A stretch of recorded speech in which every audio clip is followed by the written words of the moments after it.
Aprendo en Casa, una iniciativa del Ministerio de Educación. Quinto grado de secundaria. Nos encontramos en directo desde la playa, reportando para el programa Aprendo en Casa, una iniciativa del Ministerio de Educación. Hoy vamos a conversar con un integrante del colectivo ecológico La Marea. Pero antes vamos a encender nuestro cuerpo y mente y corazón con Activarte.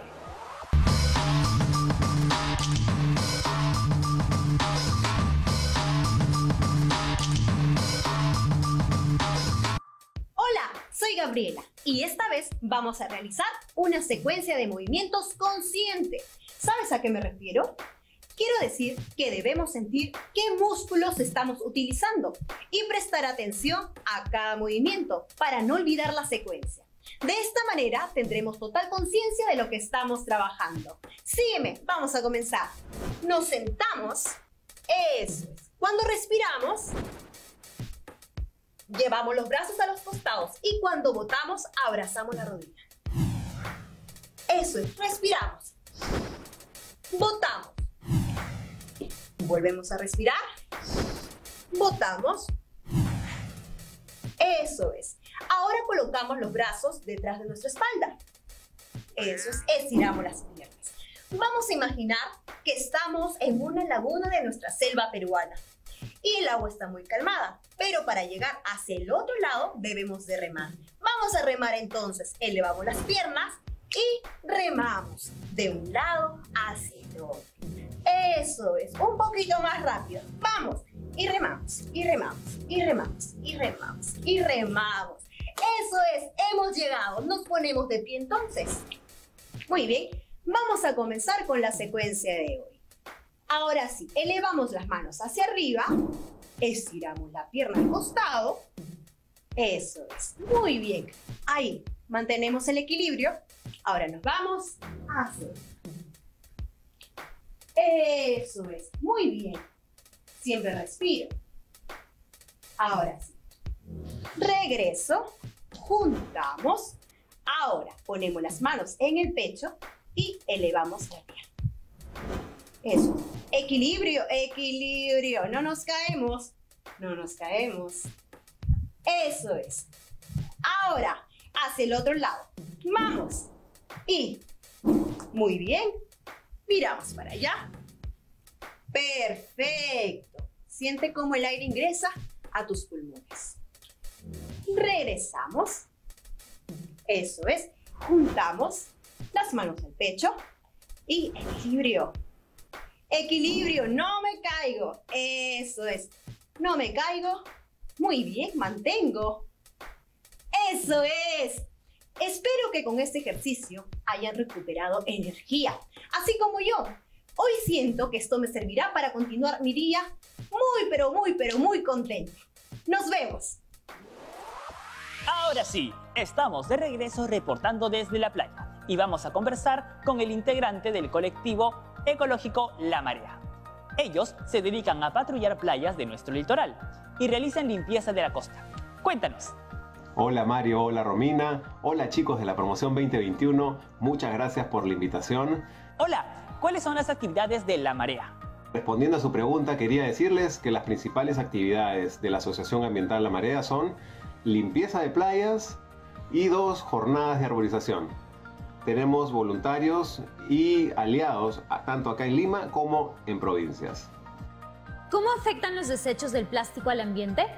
Gracias por la pregunta, Romina. Sí, efectivamente, estos desechos, estos residuos, no solamente contaminan nuestro mar, nos hacen daño a nosotros mismos, los seres humanos, sino que también, lamentablemente, ciertos peces y aves confunden estos residuos en alimento y al ingerirlos, lamentablemente, algunos de ellos mueren.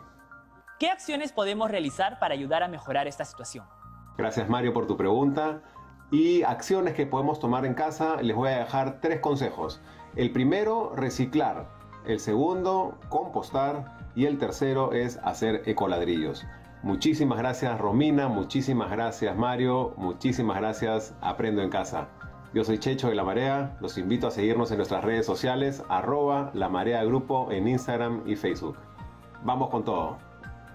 Gracias por contarnos sobre tus acciones. Ojalá que cada vez más peruanas y peruanos seamos conscientes de este enemigo con el que convivimos. Ahora sí, estamos enlazados con nuestra doctora en el estudio. Gracias por el pase, Mario.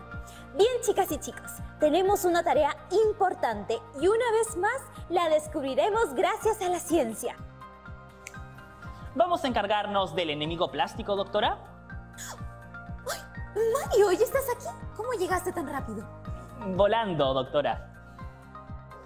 Me alegra que hayas llegado, porque vamos a iniciar una investigación científica y vamos a problematizar a través de preguntas e hipótesis sobre la deformación del elástico al momento de ponerle determinada fuerza. ¿Eso es posible?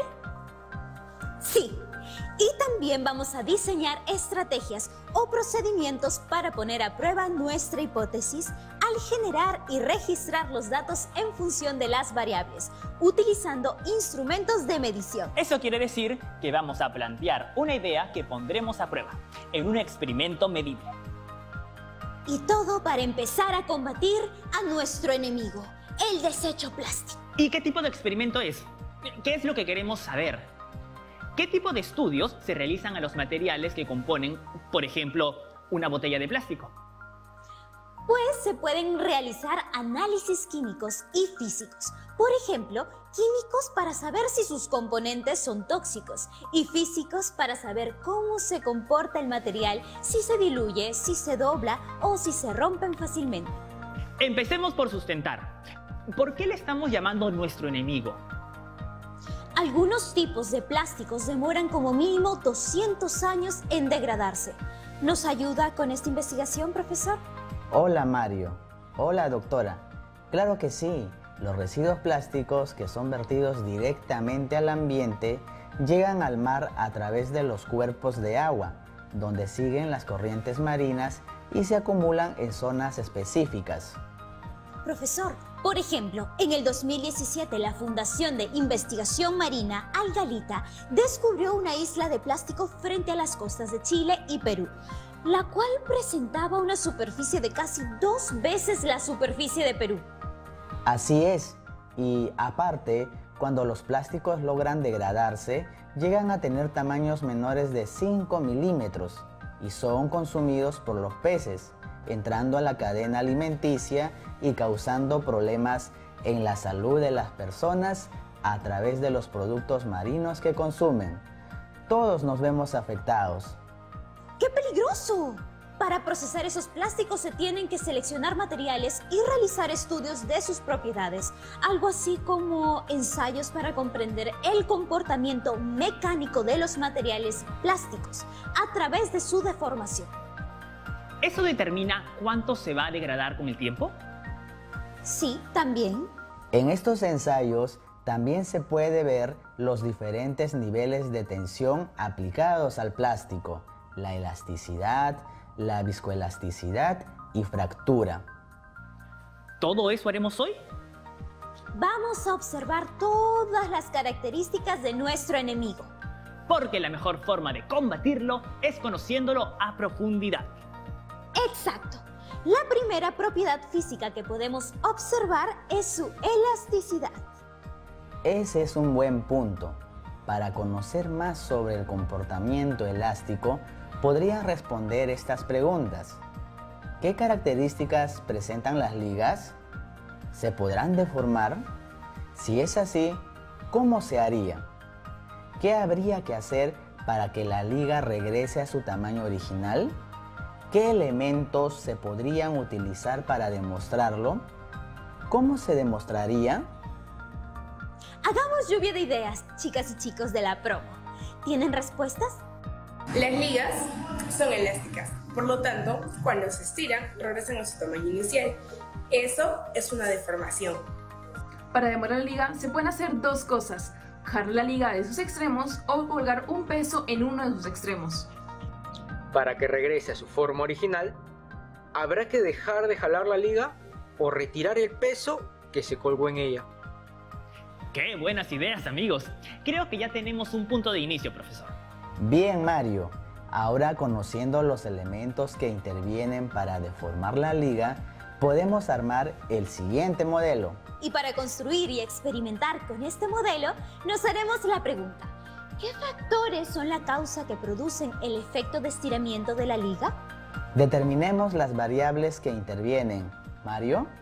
La fuerza que se aplica a la liga, en este caso, es el peso de los objetos. ¿Podría ser una variable? Claro que sí, esa es una variable independiente. Es la variable que se manipula durante el experimento. Es la que causa algún cambio en la liga. ¿Cuáles son las otras variables de la indagación? Está también el estiramiento de la liga respecto a su longitud natural. Esa será la variable dependiente. Es la variable que se ve afectada por la manipulación de la variable independiente. Es decir, es el efecto de la variable independiente. ¿Hay otro tipo de variable? Sí, las variables intervinientes son las que se deben controlar, porque si no se hace, puede afectar a la variable dependiente. Estas variables deben permanecer constantes. En este caso, son las masas del clip, de la bolsita y de la liga. Conociendo las variables de la indagación, formulamos la pregunta de indagación relacionando las variables independiente y dependiente. ¿Cómo influye la fuerza aplicada en el estiramiento de la liga? Con esta pregunta nos vamos a la hipótesis. La hipótesis es una proposición en la que se establece la forma de relación entre las variables independiente y dependiente. Esta proposición puede ser verdadera o falsa. Para comprobarlo, se realiza la indagación y sus resultados demostrarán si la hipótesis planteada es falsa o verdadera. La hipótesis se formula con una posible respuesta a la pregunta de indagación. Creo que la tengo. Entonces, la hipótesis puede ser: si la fuerza aplicada aumenta, entonces el estiramiento de la liga aumenta. Bien, Romina. Ahora debemos determinar el objeto de la indagación. Para determinarlo, se puede realizar la pregunta: ¿para qué realizo esta indagación? Una posible respuesta es comprobar si el estiramiento de la liga depende de la fuerza aplicada. Para eso es importante saber que lo que describiremos luego es el diseño de estrategias, que son procedimientos que utilizaremos para medir mejor las variables. Tengo algunas preguntas que nos ayudarán a diseñar las estrategias más fácil. ¿Qué materiales se utilizarán para construir el modelo? ¿Qué hacer para comprobar su hipótesis? ¿Cómo se medirán las variables? ¿Qué instrumentos se utilizarán para medir las variables? ¿Cuántas veces se realizarán las mediciones de cada variable? ¿Cómo controlarán las variables intervinientes?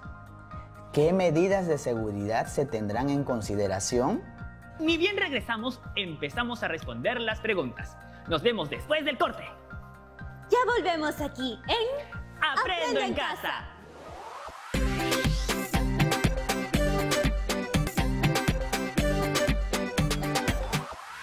Estamos de vuelta. Ahora sí, ya tenemos todo para seguir experimentando. Para hacer la construcción del modelo y los instrumentos para medir, vamos a necesitar cartón, madera, pared o superficie donde se colgará la liga, tornillo o clavo, liga, bolsita reciclada, clip, también canicas, piedras, objetos pequeños que serán los pesos que deformen la liga, regla, cinta métrica para medir las longitudes y balanza para medir las masas de los cuerpos. Los objetos que podemos utilizar para deformar la liga pueden ser también cantidades fijas de agua medidas en tazas medidoras, cuya masa es equivalente en números al volumen. Por ejemplo, un cuarto de taza son 62,5 mililitros, que equivalen en números a 62,5 gramos aproximadamente. Y si no tenemos balanza, nos ponemos creativos y buscamos una en las tiendas de la zona o consultamos en la comunidad. ¿Y cómo lo armamos? ¿Cuáles serían los siguientes pasos, Romina? Vamos a construir tal y como se indica en la figura. Lo primero que tenemos que hacer es colocar el clavo o tornillo en el cartón o la superficie que consideremos útil para colgar la liga. Luego tenemos que atar o colocar un extremo de la liga en el clavo o tornillo y el otro extremo a un clip. Luego enganchamos una bolsita. Sujetamos a la superficie la regla al costado de la liga.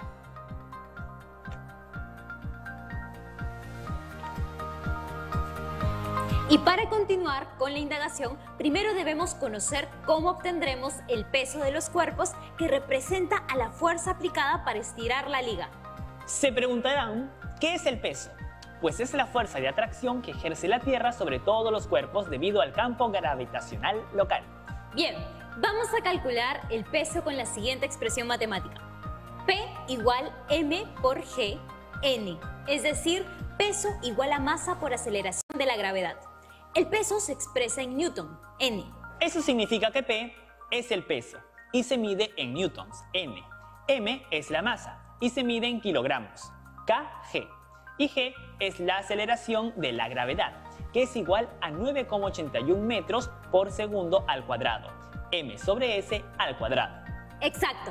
Así podemos medir, por ejemplo, una masa que tiene 30 gramos y convertir los gramos a kilogramos. 30 gramos igual a 0,03 kilogramos. Entonces, el peso es igual a m por g, es decir, peso igual a 0,03 por 9,81 igual 0,29 n newtons. No debemos olvidar que la medición de longitudes tiene que hacerse utilizando una regla. Al medir, los ojos tienen que estar alineados con el objeto para ver directamente el instrumento de medida, que en este caso es una regla. Todo esto con el fin de registrar correctamente la longitud del estiramiento, tal como se observa en la figura. Si miramos desde arriba, es incorrecto. Se puede ver un valor mayor al valor real de la medida. Si se mide viendo desde abajo, también es incorrecto. Será un valor menor al valor real de la medida. Atentos, que estos cuidados son muy importantes para continuar con la indagación. ¿Y cómo se deformará la liga? Calculamos el peso que estirará la liga, primero midiendo la masa de los cuerpos y calculando luego el peso de cada uno. Para determinar el peso que estirará la liga, mediremos primero la masa de los cuerpos. Y calcularemos luego el peso de cada uno. Entonces, el peso de los cuerpos es la fuerza que estirará la liga. Para hallar el estiramiento, hemos medido la longitud original de la liga. Luego, hemos colgado la liga en el clavo o tornillo y hemos colocado la regla al costado de la liga. Los materiales e instrumentos de medida que utilizaremos deberán ser siempre los mismos durante toda la experimentación. Luego, con mucho cuidado, extendemos la liga sobre la superficie para medir su longitud natural. Pero tendremos cuidado de no estirarla. Marcamos esa longitud. Esta será la longitud inicial de la liga. A partir de esa longitud se medirán las deformaciones. Después, colocaremos uno de los objetos dentro de la bolsita y marcaremos la nueva posición en la regla, donde se encuentra el extremo inferior de la liga. El estiramiento es la resta entre la longitud final menos la inicial. En este caso, la longitud inicial que se registró fue de 0 centímetros y la longitud final fue de 3,7 centímetros. Anotemos, el estiramiento es igual a 3,7 centímetros. Mario, me acabo de dar cuenta de que también podemos medir el estiramiento. Si medimos desde la marca inicial hasta la marca final, el valor es el mismo. Es cierto, Romina. Ahora retiramos el objeto de la bolsita y buscamos la longitud inicial. Y por segunda vez colocaremos el objeto en la bolsita y mediremos de nuevo el estiramiento de la liga. Este procedimiento se repite 3 veces, así obtendremos 3 datos para la misma fuerza o peso aplicada. Y estos datos se registran en una tabla, como se muestra en el ejemplo de la imagen, que llamaremos tabla 1. Como bien podemos ver, ahí se muestran los 3 primeros datos que corresponden a la primera fuerza aplicada. Lo veo. En este caso, la primera masa fue de 65 gramos, que equivale a 0,065 kilogramos. La aceleración de la gravedad se redondeó al valor de 10 metros por segundo al cuadrado. Para ser más prácticos, los cálculos. Calculemos el peso. Esto es igual a masa por aceleración de la gravedad. El peso número 1 es igual a 0,065 kilogramos por 10 metros por segundo al cuadrado, es decir, 0,65 newtons. A la tabla 1 la llamaremos estiramiento promedio. Un dato importante, Romina, es que los datos fueron obtenidos luego de realizar las mediciones como se ha indicado. Interesante. Bien, en la primera columna vamos a registrar el peso del primer objeto. Este valor es 0,65 N, newtons. Y en la siguiente columna se registran los 3 valores de los estiramientos. En este caso fueron 3,7, 3,7 y 3,8 centímetros. Luego de colocar todo, se halla el promedio. Para hacerlo, se suman estos 3 valores y se divide la suma entre 3. El resultado es 3,7 centímetros. Repetimos 3 veces las mediciones de las variables. Esto es importante, porque así se disminuye el error de medición. Se espera que los valores de las medidas sean muy parecidos. Luego colocamos un cuerpo más en la bolsa. En total son 5 cuerpos y se repite el paso número 4. Así agregaremos cada vez un objeto y hallaremos el valor del peso 4 veces, aumentando cada vez la misma cantidad de peso para recoger distintos datos de los resultados. Al completar la tabla 1, debemos haber generado 5 datos del peso de los cuerpos y 5 datos de los estiramientos. Estos 5 datos del peso y de los estiramientos los registraremos en nuestra tabla, sin olvidar identificar las variables a analizar. Por ejemplo, en una tabla como la tabla 2, registro de datos. En esta segunda tabla, observamos que en la primera columna están registrados los datos de la variable independiente, que es la fuerza aplicada, que en este caso es el peso de los objetos, y en la segunda columna los datos de la variable dependiente, que corresponden al estiramiento causado por la fuerza aplicada. Cada variable tiene 5 datos que pasarán a ser graficados. Podemos construir la gráfica en una hoja cuadriculada, en una hoja milimetrada o haciendo uso de una hoja de cálculo de Excel. Trazamos los ejes, el horizontal y el vertical, tal como se muestra en la figura. Luego, presentamos la imagen de la gráfica con los ejes y nombres. Generalmente, en el eje horizontal se registra la variable independiente, pero también podemos registrar estos datos en el eje vertical. En este caso, el eje horizontal será denominado variable independiente, que representa la fuerza aplicada con el símbolo de su unidad entre paréntesis, que es el newton, N. Después, el eje vertical será nombrado variable dependiente, que representa el estiramiento causado por la fuerza aplicada con el símbolo de su unidad, entre paréntesis, centímetros, cm. Luego dividiremos cada eje en una escala que se utilizará para indicar los valores de cada variable. Se observa que en el eje horizontal se han registrado los valores de 2, 4, 6, 8, 10 y 12 newtons. Y en el eje vertical se han registrado los valores de 0,2, 0,4, 0,6, 0,8, 1,0, 1,2, 1,4, 1,6, 1,8 y 2,0 centímetros. Hemos elegido esas escalas porque los valores de cada variable se encuentran dentro de ese rango. Ahora uniremos los datos de cada variable. Así, el dato 0,65 centímetros con el que le corresponde, que es 3,7 newtons. 1 centímetro con el que le corresponde, que es 5,9 newtons. 1,3 centímetros con el que le corresponde, que es 7,8 newtons. 1,5 centímetros se unen con el que le corresponde, que es 8,9 newtons. Y 1,8 centímetros con el que le corresponde, que es 11 newtons. Luego trazaremos una línea uniendo los 5 puntos y así obtendremos la gráfica finalmente construida. Doctora, ¿y para qué construimos la gráfica? Lo hacemos con el objetivo de analizar el comportamiento que tienen las variables, si hay alguna relación entre ellas, si cumplen con los fundamentos teóricos. De esta forma se puede corroborar o refutar la hipótesis. A ver, vamos a ver si la hipótesis es verdadera o falsa. Si la fuerza aplicada aumenta, entonces, ¿el estiramiento de la liga aumenta? ¡Claro, Mario! Ese es el objetivo de la experiencia, pero ese análisis y esa evaluación los realizaremos en el próximo programa. Ahí vamos a llegar a alguna conclusión y develaremos si la hipótesis es verdadera o falsa. Esperaré este capítulo con ansias. Mientras tanto, ustedes pueden ir construyendo el modelo en sus casas e ir registrando datos, como lo hemos hecho hoy. Así es, Mario. Todo depende de cuántas ganas le echemos. Nuevamente, la ciencia se convierte en una super herramienta, esta vez en contra de nuestro enemigo, el desecho plástico. Hoy hemos hablado sobre las consecuencias de la contaminación debido a los plásticos y también sobre cómo usar la ciencia para ayudar a resolver ese problema. Hemos dado un buen paso en nuestro camino de aprendizaje. Es cierto, Mario. Indagar sobre las características físicas que presentan los plásticos nos permite tomar decisiones para gestionarlos de manera eficiente y ecológica. Y esta indagación nos ha servido para analizar el comportamiento del plástico, al ser sometidos a fuerzas externas y estirarlos. Mario, estoy muy orgullosa de tu mirada científica. Nos vemos pronto, Promo 2021. ¡Chao!